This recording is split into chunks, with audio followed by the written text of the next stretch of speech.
உங்கள் மனசுக்குள்ளே இருக்கிறத வந்து கண்ணிலேயே காமிப்பீங்க. அது வந்து 100ல் ஒருத்தருக்கு தான் வரும். எனக்கு பிடித்த நடிகை ராதிகா மேடம் தான். அதுக்கடுத்து நீங்கள் என்னன்றதுல நான் சொல்லிக்கிறதுல போகிறோம். ஒரு 64 நியூ சிங்கர்ஸை நான் இன்ட்ரோடியூஸ் பண்ணியிருக்கேன். 65வது சிங்கர் தான் காயத்ரி. விஜய் வந்து நான் குருன்னு சொன்னாங்க, தப்பாக சொல்லிட்டீங்க. எனக்கு தான் விஜய் குரு. ஏன்னா எல்லா விதத்துலேயும், அதாவது தொழிலில் மட்டும் வேணா ஜூனியராக வேணா இருக்கலாமே தவிர, எப்படி ஒரு மனுஷன் ஒரு இயக்குனர் இல்லை யார் எந்த டெக்னீஷியனாக இருந்தாலும் எவ்வளோ கடுமையாக உழைக்கணும் அப்படின்னு எனக்கு கற்றுக் கொடுத்த குரு ஏஎல் விஜய் தான். ஒரே வார்த்தையில் சொல்லணும்னா அவன் எனக்கு தாயுமானவன். என்னோட நல்லது கெட்டது எதுவாக இருந்தாலும் முதல் ஆளாக வந்து நின்று அதில் பங்கெடுத்து உடன்பிறப்பா, நானே சொல்லிட்டேன் தாயுமானவன்னே சொல்லிட்டேனே, அது மாதிரி தாயும் தகப்பனுமா இருந்து என்னை பார்த்துக்கிறவன். அவன் எப்போவுமே நல்லா இருக்கணும்னு நான் என்ன நினைக்கிறேன், நானும் அவனை நினைக்கிறேன்றது 100% ரொம்ப மனப்பூர்வமாக சொல்லிக்கிறேன், விருப்பப்படுறேன். அப்புறம் ஹாரிஸ் 25 சந்தோஷம். தயாரிப்பாளர்கள், புதுமுக நடிகர்கள் 2 பேருமே. அதில் அந்த ஏதோ ஒரு டைலாக் சொல்கிறீங்களே, அந்த பொண்ணு அது நிம்மதியாக தூங்குன்னு சொன்னது. அப்புறம் நிம்மதியாக தூங்கி எழுந்தால் அது சரியாயிடும். தூங்கி எழுந்தால் சரியாயிடும். ஆனால் தூங்காமே ஒரு மனுஷன் வேலை பார்த்துட்டு இருக்காருன்னா அது ஏஎல் விஜய் தான். அதே மாதிரி ஹாரிஸ் ஜெயராஜையும் கேள்விப்பட்டிருக்கேன். நான் அவர் கூட ஒர்க் பண்ணதில்லை, கேள்விப்பட்டிருக்கிறேன். அவரும் வந்து எந்த நேரத்தில் எந்திரிச்சு ஸ்டுடியோவுக்கு வருவார், எந்த நேரத்தில் வந்து அவருக்கு ரெடி பண்ணிவிட்டு கூப்பிடுவாருன்ற மாதிரிலாம் சொல்லுவாங்க. அவருக்கும் என்னுடைய முதல் வாழ்த்துக்கள். நடிகர்களுக்கு எல்லாருக்கும் முதல் வாழ்த்துக்கள். மேடம், நான் உங்களை கவனிக்கலை வெளிச்சத்தில். உங்களோட நான் மிகப்பெரிய ரசிகன். மதையானை கூட்டம் பார்த்ததுக்கப்புறம் அதில் ஒரு காட்சி ஒன்று வரும், விஜிமால்ல ஒரு காட்சி ஒன்று வரும். அந்த பையனை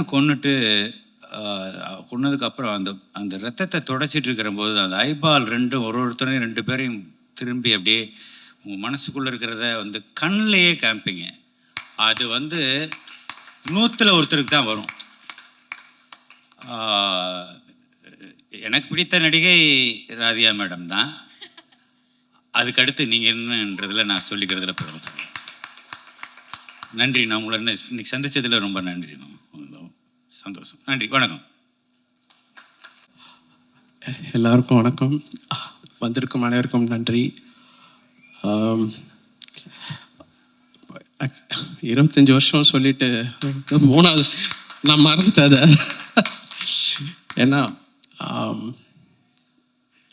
1999 தான் நீங்கள் அதை பற்றி கேட்டதுனால நினைவுக்கு வருகிறேன். ஒரு எளிமையான ஒரு சின்ன ஒரு இளம் இயக்குனர் கௌதம் மேனன்றவரை சந்தித்தேன். அவர் ஆர்டி ராஜசேகர் என்ற ஒரு கேமராமேன் மூலியமாக வந்தார் ஒரு விளம்பர படத்துக்காக. பட் அதுக்கப்புறம் பார்த்திங்கன்னா 2000வது வருஷத்தில் தான் நான் இந்த மின்னல் என்ற படம், ஆக்சுவலாக அப்போ வந்து இந்த காதல் ரீசெட் ரிப்பீட்டுக்கும் அதுக்கு ஒரு சம்மந்தம் இருக்குது, அதுக்காக தான் இந்த கதையை சொல்கிறேன். அப்போது அந்த படத்துக்கு கதாநாயகன் புதுசு மாதவன் அப்படின்ட்டு. என்ன விலை அப்போ வரல, என்ன விலை அலைப்பாயுது வரல, சாரி, ரீமா சென்றவங்க புது கதாநாயகி, ஜியா மாதிரி. அப்போ டைரக்டர் புதுசு, கேமராமேன் புதுசு, நானும் புதுசு.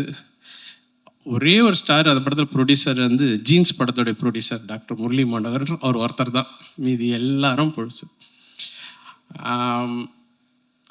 அந்த படத்தில் ஒர்க் பண்ணும்போது பாடலாசிரியர்களுக்கெல்லாம் இனிமேல் நம்பிக்கை கிடையாது, உங்களுக்கு தெரியல, அதெல்லாம் பெரிய ஸ்டார்ஸ். அப்போல்லாம் போகும்போது அப்போ தான் ஒரு 3 பாடல் 4 பாடலுக்கு அப்புறம் தாமரைன்ற ஒரு புதியவர்களை சேர்த்துக்கிட்டோம். எல்லாம் புதுசு மோதிக்கும் சொல்லிட்டு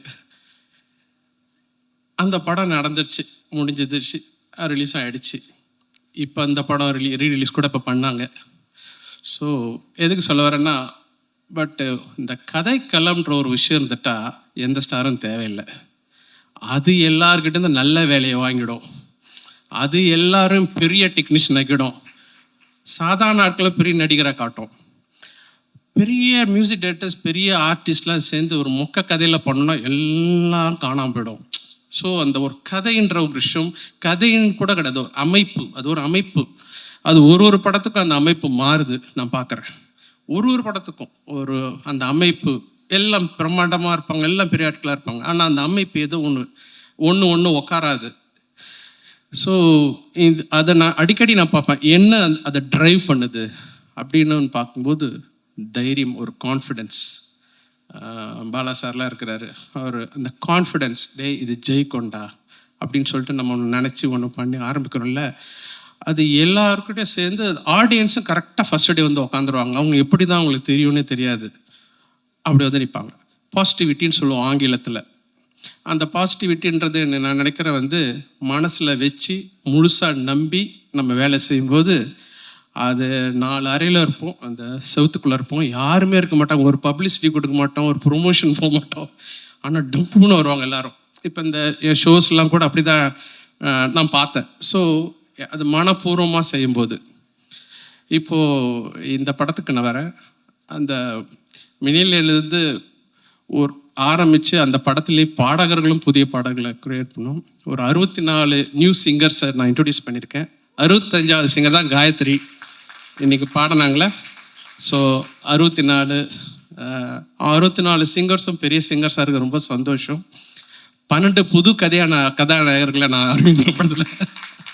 ஸோ எனக்கு ரொம்ப பெருமையாக இருக்குது. நம்ம பிள்ளைகள் நல்லா இருக்கும், அவர்களெல்லாம் பாடல்களால் ஒரு நல்ல அளவுக்கு ரீச் ஆகி தமிழ் படம் மட்டும் இல்லாமல் தெலுங்கில் கூட பாப்புலர் ஆகிறதுக்கு இசை அவங்களுக்கு உதவி செய்திருக்கு. ஸோ ஒரு நல்ல ஒரு விஷயத்துக்கு ஒரு கதாநாயகி எஸ்பெஷலி ஒரு கதையும் நல்ல இசையும் நல்ல வரிகளும் சேரும்போது அவர்களுக்கு வந்து ஒரு பயங்கரமான ஒரு கார்பட்டை விரிக்குது. சரி, இந்த படத்தில் காதல் ரீசெட் ரிப்பீட்டல் படத்தில் நான் ரொம்ப நன்றி கூட சொல்ல விரும்புகிறேன்.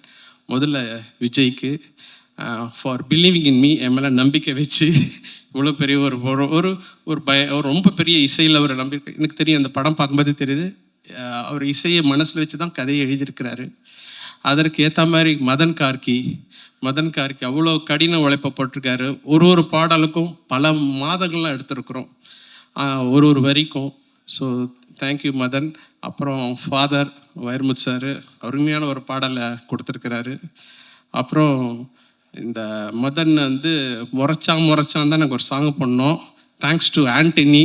எனக்கு முன்னாடி தலைவா எனக்கு அந்த விஷுவலோட வேறு கொஞ்சம் ஃபாஸ்ட்டாக வேணும்னு தான் எம்மா கஜினின்னு ஆர்கஸ் அவர் ஆர்கஸ் எங்கே இருக்காரு, வந்துருக்காரா? கை தூக்குறாரு, அவர் நீங்கள் தான், அவர் தான் ஆர்கஸ், அவர் தான் அந்த பாடலை எழுதியிருக்கிறாரு. தேங்க்யூ ஆர்கஸ். அண்ட் அசல் கோளாறு, காயத்ரி, அப்புறம் நம்ம இயக்குனர் பாடியிருக்காரு ஒரு வினீத் அருமையான ஒரு டைரக்டர், மலையாளம் இண்டஸ்ட்ரியில் பிரமாத டைரக்டர். அவர் இந்த படத்தில் ஒரு பாடகரை அறிமுகப்படுத்தியிருக்கிறோம். அண்ட் சித் ஸ்ரீராம் முதல் தடவை எனக்கு பாடியிருக்கிறார். இந்த படம் நல்ல படத்தை எதிர்பார்க்குற, நல்ல பொழுதுபோக்கு, தரமான பொழுதுபோக்கு எதிர்பார்க்குற ரசிகருக்கு கண்டிப்பாக இந்த படம் ஒரு நல்ல ஒரு சிறந்த ஒரு பொழுதுபோக்கு சித்திரமாக இருக்கும். அதிலும் தாண்டி நாங்கள் மனப்பூர்வமாக வேலை செய்கிறதுக்கு ஒரு அருமையான ஒரு தளத்தை ஏற்படுத்தியிருக்கிற விஜய்க்கு அண்டு ப்ரொடியூசருக்கு ரொம்ப நன்றி. And Aravind Krishna, beautiful cinematography. அவர் முன்னாடியே சொல்லிட்டாரு, சினிமா ஆர்ட் பெயிண்டிங் மாதிரி இருக்குது. பெயிண்ட் நிறைய கேட்டுட்டோம், இது வேணால் கோலம்னு புதுசாக தான் சொல்லலாம். கோலம் வரைஞ்ச மாதிரி தான் இருக்குது எல்லா விஷுவல்ஸும். அண்டு இந்த டீமே வந்து ரொம்ப அருமையாக ஸ்காட்லாண்டில் போய் அவ்வளோ பியூட்டிஃபுல்லாக படம் பிடிச்சிருக்காங்க. எல்லாத்தையும் தாண்டி நம்மளுடைய கதையை அந்த படத்தில் வச்சுருக்கிறாங்க. So hats off to the whole team. And எல்லாருக்கும் இந்த படம் மிகப்பெரிய வெற்றி அடைய என்னுடைய வாழ்த்துக்கள். தேங்க்யூ. அனைவருக்கும் வணக்கம். ஹாரிஸ் அவர்கள் கூட, விஜய் அவர்கள் கூட இன்னொரு படம். ஸோ அவங்க ஒவ்வொரு வாட்டி அவங்க கூட படங்கள் பணியாற்றும் போதும் எனக்கு ரொம்ப பிடிச்சது என்னென்னா, நல்ல கவித்துவமான வரிகள் கொண்டு வரணும்னு சொல்லி அவங்க 2 பேரும் கேட்கறது.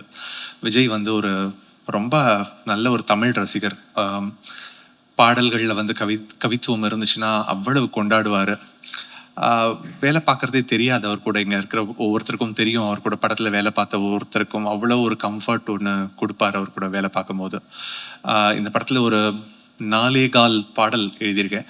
ஒரு அந்த கால்வாசி பாடல் யமா கஜினியில் வர ஒரு சின்ன ஒரு செக்மெண்ட். அது இல்லாமல் உன் பார்வை எதிர்பார்வை எனக்கு ரொம்ப பிடிச்ச பாடல். முதல்ல நாங்கள் ஒளிப்பதிவு செய்த பாடல் அந்த பாடல் தான். எனக்கு இந்த படம் ஆரம்பிக்கும் போதே அவர் வந்து சில காட்சிகள் போட்டு காட்டினாரு, ஃபோட்டோ ஷூட்ஸ்லாம் காட்டினாரு. படத்தோட நடிகர் நடிகைகள் அவங்களோட அந்த ஷூட், அந்த பாட்டு எப்படி எடுக்க போகிறாங்க எல்லாமே போட்டு காட்டினாரு. ரொம்ப அழகான ஒரு காஸ்ட் இதில் வந்து பண்ணியிருக்காரு. அதில் அது அந்த கதையும் வந்து மறதியை வச்சு ரொம்ப சில படங்கள் வந்திருக்கு தமிழில், ஆரம்ப காலத்துலேருந்து வந்திருக்கு. அந்த மறதியை மையப்படுத்தி ஒரு அழகான ஒரு காதல் படம் எடுக்க முடியுமா? அதில் வந்து அந்த மறதின்றதை வந்து ஒரு நகைச்சுவையை எப்படி பார்க்கலாம், அது ஒரு எமோஷ்னலாக எப்படி பார்க்கலாம். அந்த மறதின்றது ஒன்று இருக்கிறதுனால நிறைய சமயத்தில் சொல்லுவாங்க, அந்த மறதி இருந்துட்டா ரொம்ப நல்லா இருக்கும், மறதி வந்துட்டா ரொம்ப நல்லா இருக்கும் அப்படின்னு சொல்லிட்டு. நிறைய விஷயங்கள் மறந்து போயிட்டா இந்த உலகம் ரொம்ப நல்லா இருக்கும். இப்போ நடந்துட்டு இருக்கிற மாதிரியான போர்கள் இருக்காது. நடந்துட்டு இருக்கிற நிறைய விஷயங்கள் வந்து எல்லாரும் அந்த எல்லாத்தையும் மறந்துட்டு ஒவ்வொரு நாளும் ஒரு ஃப்ரெஷ்ஷாக ஆரம்பிச்சதுன்னா எப்படி இருக்கும் இந்த உலகம் அப்படின்றது தான் வந்து நிறைய பேரோட அது மாதிரியான ஒரு சூழல்ல நம்ம வாழ்ந்துட்டு இருக்கோம். இந்த மாதிரியான சூழல்ல நம்மளை இன்னும் வந்து மனிதர்களா வைத்துட்டு இருக்கிறது வந்து இது மாதிரியான படங்கள், இது மாதிரி கலை, இது மாதிரியான பாடல்கள், இது மாதிரியான தமிழ் மொழி கவிதைகள். இதுதான் நம்ம அடுத்தடுத்த தலைமுறைக்கு நம்ம கொண்டு போகணும். எப்படி வந்து இந்த துறை இருக்கு இல்லையா, இந்த கலை அப்படின்ற அந்த துறையும் வந்து கணினிகள் எடுத்துக்கிட்டு பாடல்கள் உருவாக்குறதுக்கு இன்னைக்கு ஒரு 3 நொடிகள் 4 நொடி போதும் ஒரு பாடலை உருவாக்குறதுக்கு. ரொம்ப ஒரு இன்டர்நேஷ்னல் குவாலிட்டியில் ஒரு ரொம்ப நல்ல பாடகர் பாடின மாதிரியான குரலில் ஒரு நல்ல கவிஞர் எழுதின மாதிரியான வரிகள் வச்சு ஒரு நல்ல இசையமைப்பாளர் வந்து உலகத்தரத்தில் நல்ல ஒலித்தரத்தில் தயாரிக்கிற மாதிரியான பாடல்கள் வந்து இன்னைக்கு உருவாக்குறதுக்கு 3 முதல் 5 நொடிகள் இன்னைக்கு ஆகும். இன்னைக்கு 5 நொடிகள் நம்ம அப்படி ஒரு பாடலை வெளியில் எடுத்துடலாம். அந்த பாடல்களை நம்ம பயன்படுத்த ஆரம்பிக்கலாம், விற்க ஆரம்பிக்கலாம்.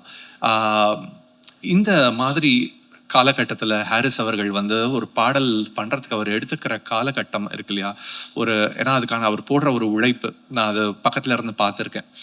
ஒவ்வொரு பாடலுக்கும் அந்த ஒரு பாடகர் வருவார். வினித் பாடினார் அந்த உன் பார்வை பாடல், ரொம்ப அழகாக பாடியிருந்தார்.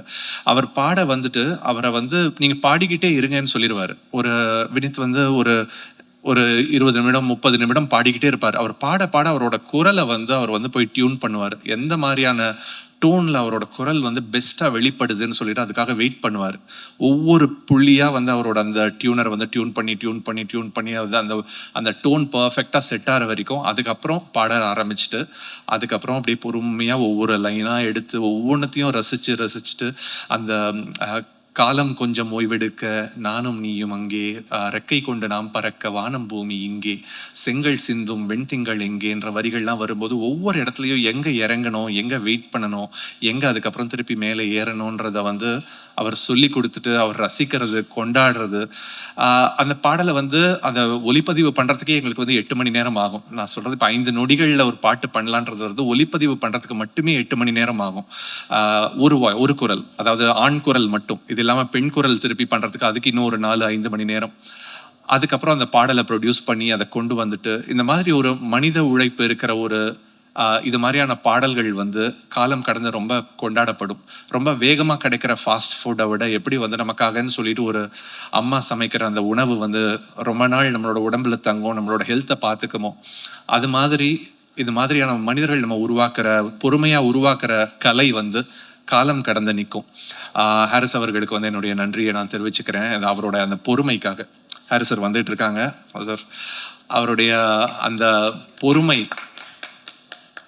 அந்த ஒவ்வொரு பாடலுக்கும் எடுத்துக்கிற அந்த சிரமம், அந்த காலம், அது எல்லாத்தையும் வந்து ரொம்ப வந்து பாராட்டணும். ஏன்னா சத்தங்கள் நிறைய இரைச்சல், அது மட்டும்தான் பாடல்கள்னு இருக்கிற ஒரு சூழல்ல ரொம்ப மென்மையா ஒரு குரல், ரொம்ப மென்மையா இசை, அதெல்லாம் வந்து அதோட பின்னணியில இருந்து அந்த பாடலை கொண்டு வர்றதுன்றது வந்து அவ்வளவு என்ஜாய் பண்ணி இந்த படத்துல இருக்கிற பாடல்கள் ஒர்க் பண்ணோம். அண்ட் விஜய் அவர்களுக்கு மீண்டும் என்னுடைய நன்றி, அந்த தயாரிப்பாளர் அவர்களுக்கு என்னுடைய நன்றி. இந்த படத்தில் பங்கெடுத்துக்கிட்ட ஒவ்வொரு இசைக்கலைஞர்களுக்கும், அந்த படத்தில் நடித்த நடிகர்களுக்கும், கலைஞர்கள் எல்லாருக்கும் என்னுடைய நன்றி. வணக்கம்.